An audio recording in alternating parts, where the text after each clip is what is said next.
Well, hello there. My name is... Vlad von Karstein. I said my name is... Vlad von Karstein. Okay, let's just get on with it. Today's challenge, turn the Empire red. The limitations, no monster units. The man for the job is yours truly. Von Karstein. Hard campaign, normal battle difficulty, and I will see you on the campaign map. So, here we are on the campaign map, where I'm gonna disband all monster units, completely ignore the tutorial fight, and go for Castle Tempelhof. Also, I start researching for Dread Animator. Second turn, I start recruiting a second army. Vlad gets an easy victory on Tempelhof, since the army garrison there is gone.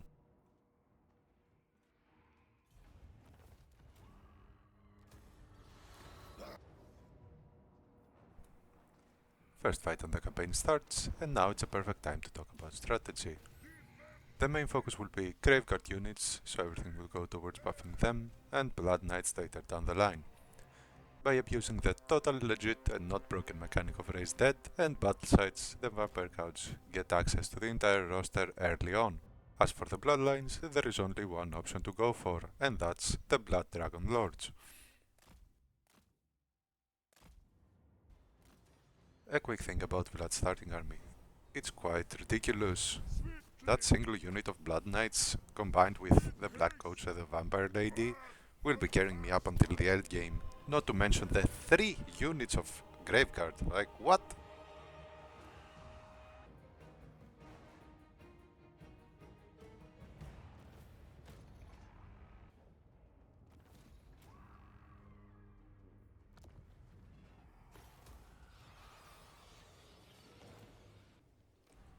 The second army I recruited, led by some random guy named Hans, is gonna head north towards Essen and eventually Waldenhof. I do recruit a vampire hero with a special trait for said army and move on. Yes. Meanwhile, Vlad's gonna start the war against Thailand by taking the moot.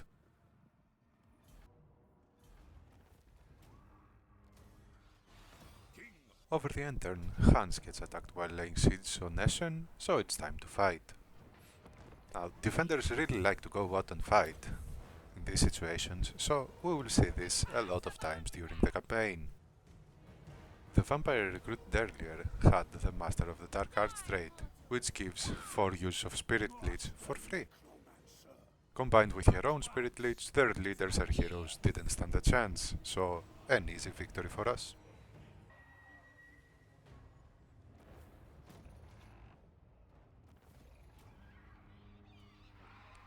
Going north, we find an army conveniently placed just outside Waldenhof.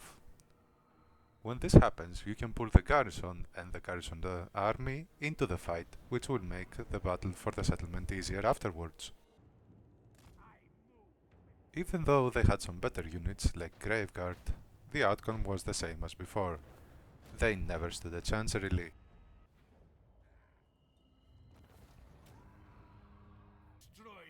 As you can see, the garrison is already weakened, so another settlement under our name.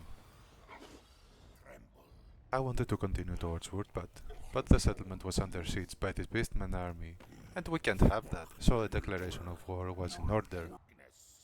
When I tried to attack them, they obviously ran away. But it doesn't matter. With the help of this weird calamari blue thing, I take the settlement and that's the end of Starland.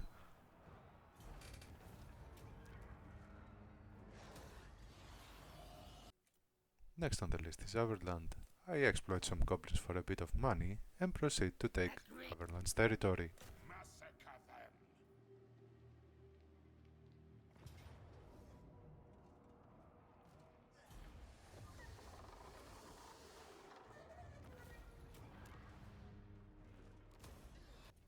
During the end turn, the next victim decides to declare war on me, which makes my job easier. By this time, Hans has already returned from his expedition north, so he's gonna start sieging Averheim. Meanwhile, Vlad is doing some last minute recruiting before fighting Elspeth on Noln.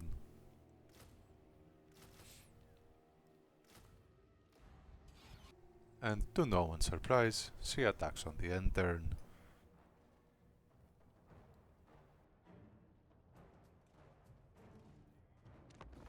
Now let's talk about the vector condition of this campaign. I will basically have to conquer the entirety of the Empire lands, which is currently home to some interesting individuals like Elspeth over here, a very angry tree named Draika, some kind of green balloon demon named Festus, Old Man Boris, and the Emperor Karl Franz himself.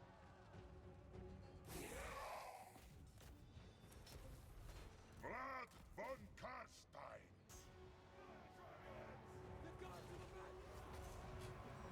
Speaking of Elspeth, she is getting pushed around and killed by the Black Coach.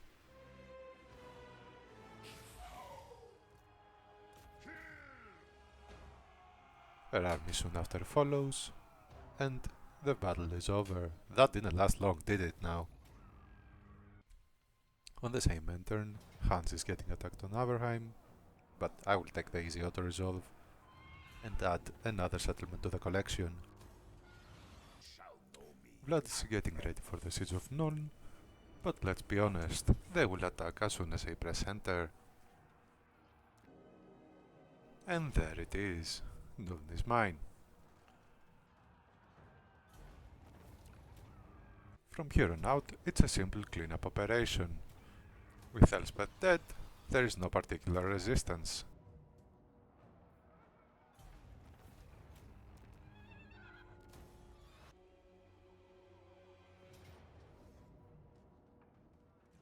Here settlements fall one after the other until eventually Wissenland is destroyed.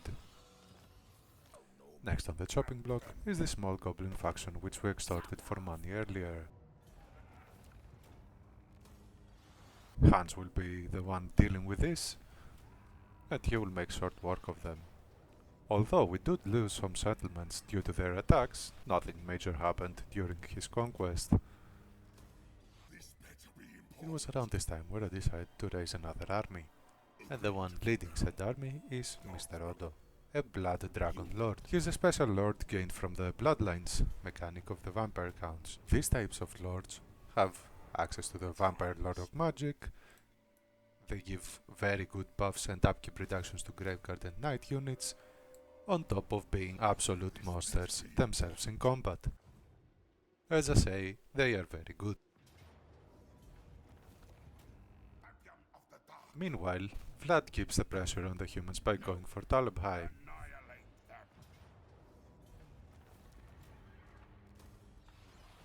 Hans finally finishes off the goblin tribe he's been fighting for the past turns, and I also remember that legendary lords have quest items and quest battles they can do, so let's do that for a change. I'm fairly certain that I won't forget his second quest battle until the end of the campaign.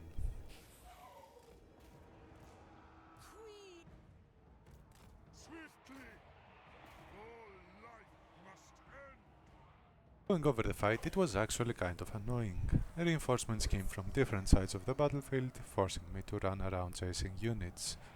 The actual stars of the show were the heroes, the Black Coach, and the Blood Knights as always. Did I mention that Vlad's starting army is completely busted? And we discarded the Vargeists?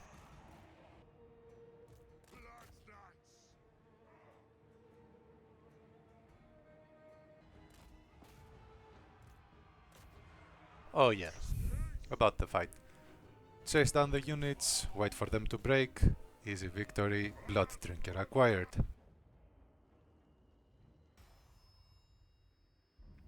Following that, we steal some more money from goblins and declare war to the Emperor Karl Franz and the Empire.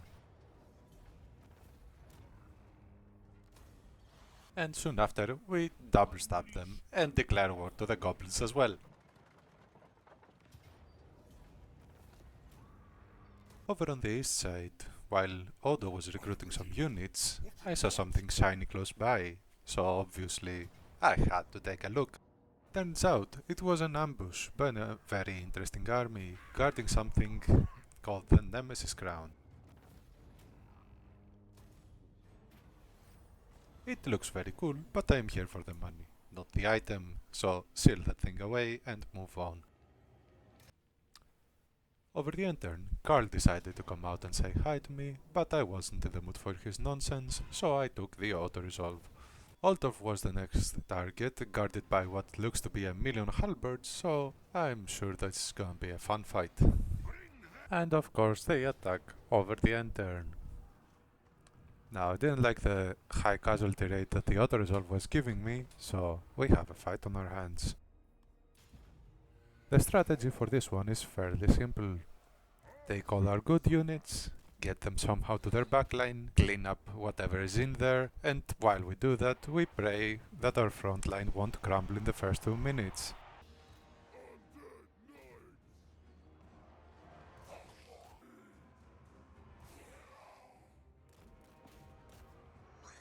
Thankfully, that didn't happen, but man, look at these blobs. It's now that I realize that I should really have invested in some magic, some offensive magic, like Pit of Shades, Wind of Death, something like that. It would have made my life so much easier.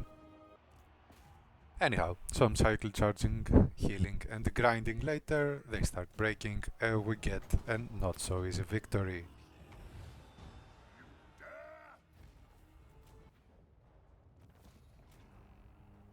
I attack the weakened Altdorf next turn and it obviously falls. Boris out of nowhere makes an appearance and asks for a trade agreement, which was weird. Now Hans gets attacked by the goblins and then proceeds to siege their final settlement, while Vlad gets a hold of Ubersheim, followed by Helmgard, and that's basically the end of the empire. Oh yeah, also Hans finishes off the Black Pit tribe. Following that, the message that Ragland has been destroyed pops up.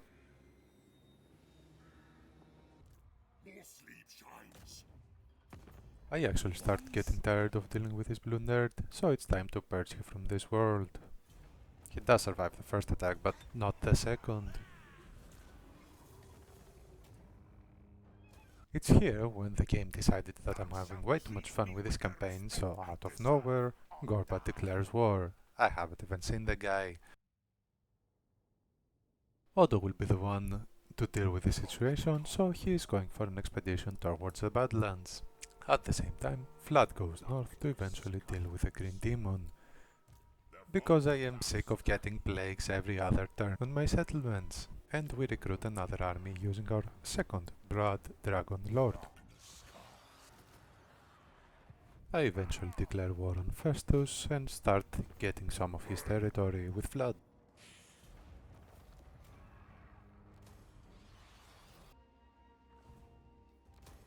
Same thing happens on the other side of the map, where Odo starts carving into Gorbat's territory.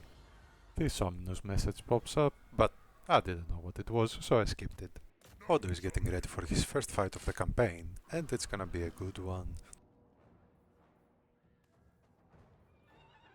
The plan is, as always, send the main force right at them, while the actual damage dealers try to go to the backline and wrap up the work from there.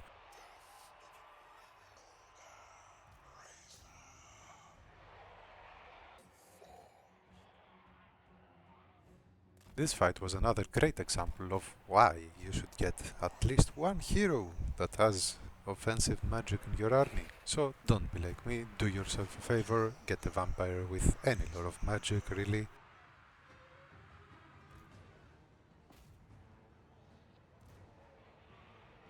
In any case, our Graveguard is very tanky, and since they didn't have any heavy hitters like Black Orcs or Trolls or any of that stuff, it was only a matter of time before they start breaking and we secure the win.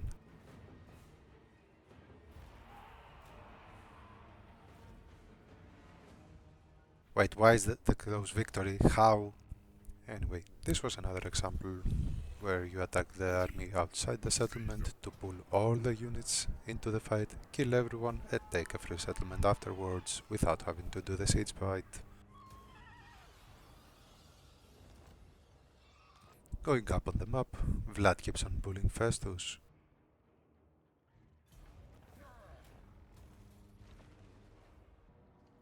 What is this lightning strike auto-resolve? Oh, it's fine, doesn't matter. Now it's a good time to talk about the leveling path I took for everyone. For the lords, I decided to go first with a blue line, get the upkeep reduction so I can have more armies, better units, and all that stuff, with a bit of casualty replenishment rate. Followed that, I went for the red line to buff up our graveguard and other units, and finally, whatever points were left, will go to the yellow line. During the past turns, I did notice that a certain orc named Azag to our east was getting very strong. And to prevent the AI from doing the same bullshit that they did before, it's time to take the war to them. We start by clearing up the armies they had in our territory already and proceed to get some of theirs. Hans will once again be the one to take the full invasion, with a bit of help from our other Blood Dragon Lord.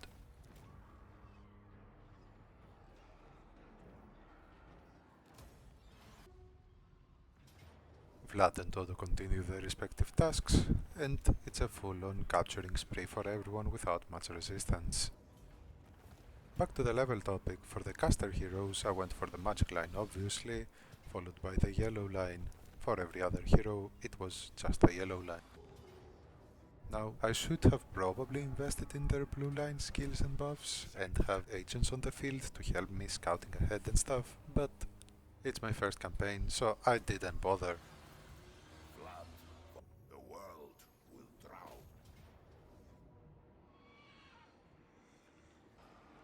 Now we do have a fight with Vlad, where I wanted to do something, so I only used the cavalry and the heroes to win against a small army. That just goes to show how ahead we are of everyone. I don't think that there are many things that can compete with even this mediocre army, let's say.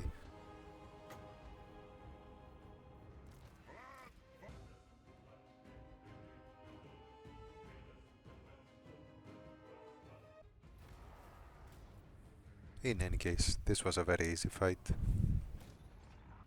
Now, another topic I wanted to talk about was the technology tree. Since this campaign is so short, there are not many things that you can research in the amount of time that you have. So, at the beginning I went for Dread Animator, which was to buff the Graveguard units combined with the Knight units. Other than that, I just went to the Lamian Book of Blood and clicked the Delusions of Grandier to buff up the Blood Knights for the remaining of the duration of the campaign, with a notable research being turning knightly orders to give melee attack, defense and charge bonus for the Blood Knight units. Since I wasn't using any monsters, the Blasphemous Bestiary was out of the question, it wouldn't give me any benefit. As for the Libre Necronomica, I did use Ken Wraiths and Hex Wraiths, so you can argue that it might be a viable strategy to go for it.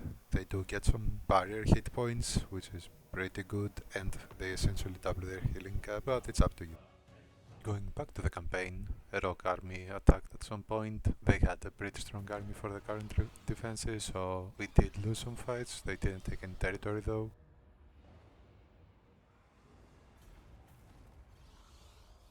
And most important of all, Quick decided that he's smarter than us and wanted to join in on the fun down at the Badlands.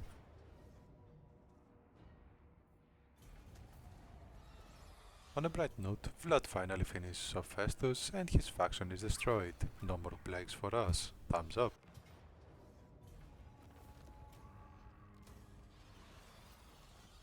Following some victories, Karsnik also wants a piece of the pie, so he declares war as well. This game is starting to test me in more ways than one. Eventually, we do manage to catch that rogue army that has been running in my territory. Or rather, they catch me. But we do have a single unit of Graveguard with halberds and a lot of mid shields. And they have a lot of cavalry, so it should be fairly easy. After some spirit leeching on their leader and some flanking maneuvers, that's it.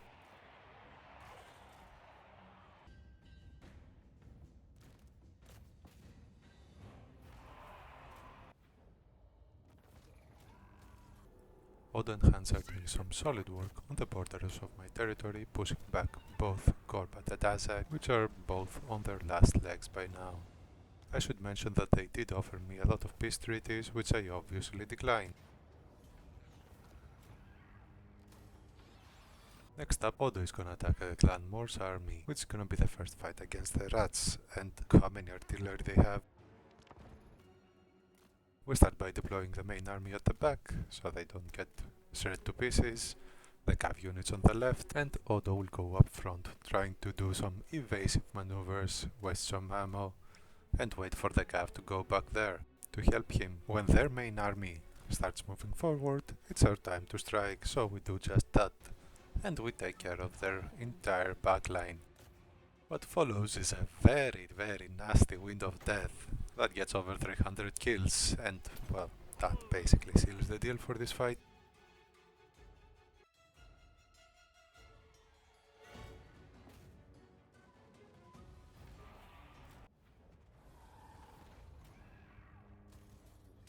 Now, to be honest, I was getting very tired of these constant wars down in the Badlands, so I decided to do some crazy tactics never seen before.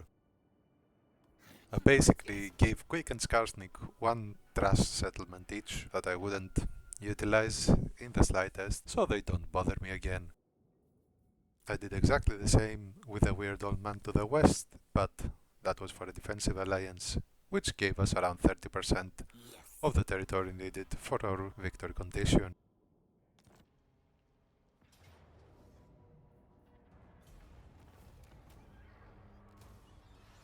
We are nearing the end of the video and the campaign, so now it's a good time to talk about the overall experience that I had. To be honest, it was easier than I expected. I know the difficulty wasn't the hardest possible, I didn't play on legendary, the battle difficulty was on normal, but the raised dead mechanic was so broken, I found myself winning fights without much trouble. In addition to that, I obviously didn't use what the faction had to offer to the fullest potential because of lack of knowledge and experience, like Lords of Magic, the skeleton zombie spam at the beginning, which is a pretty common tactic, and I didn't get a lot of heroes for the armies or the campaign. I also didn't invest in diplomacy at all. I know that we are vampires and basically everyone hates us, but maybe if I gave it a try, it would have made the campaign easier, getting more money, getting more trade agreements, getting some peace treaties, maybe avoiding some wars, and other stuff like that. By the way, this was a really good fight that I had with Azag, even though he did get baited in the beginning, like, what are you doing?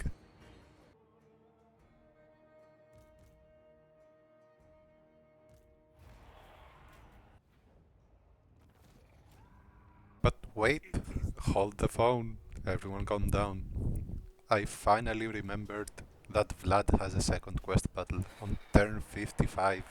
This is insane. I was getting ready to write a script about how cool this fight was and the tactics and whatnot, but after 3 minutes have passed, it was just over. I guess I should have expected that. It's a quest fight that I should have done 40 turns ago or something. Anyhow. Where was I now? Oh yeah, talking about the campaign. All in all, it's a solid experience. It was actually the first successful campaign I had in Total War Warhammer 3, and I would definitely try this on legendary difficulty and very hard battle difficulty when I get more experience, but that will have to wait until much later. Having said that, I would definitely recommend this to someone that wants to get into the game as a first campaign. It's simple, nothing complicated. The vampire guns are actually a very strong faction for starting. And now for some tips and strategies that might help you if you actually want to give this a go. At the beginning, try focusing hard on economy buildings and throughout the campaign, because even though there are military buildings, I never used them, or I used them once or twice to recruit units. Now, this happened because the battle sites from the raised dead mechanic is what gives you those endgame units early on. And how you get those battle sites is by sacrificing a lot of units. So if a lot of units die on a fight, their site will spawn, and on the map it has the little hand icon, which indicates that the raised Deadpool over there is very good. Having said that, special buildings that increase capacity for heroes are worth going for, because you actually need them. Now, for the bloodlines, I know I went for the Blood Dragon Lords all the way, but you should really spread them out. The buffs that you get from the other 4 lords are pretty good.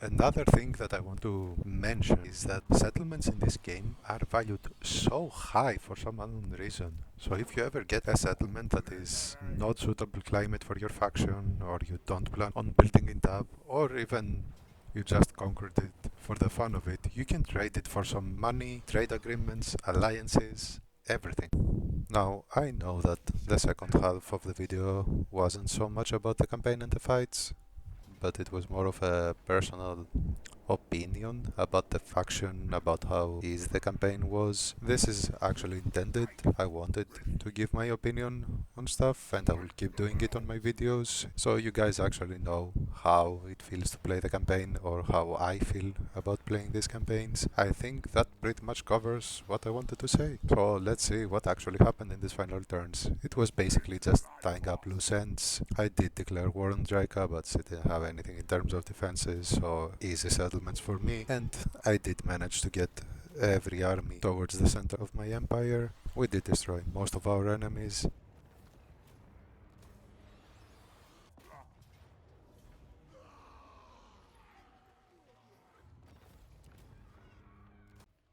And now, as Vlad declares war on Azazel and he's preparing to take the final settlement, it's empty. The achievement pops up, the victory message pops up shortly after, and that would be it. It was very fun playing this, and even more fun trying to edit it, and I cannot wait to start my next campaign. I will give you a sneak peek, it's gonna be Cathay. Now, let's just see what actually happened from turn 1 in a bit of a fast forward over here.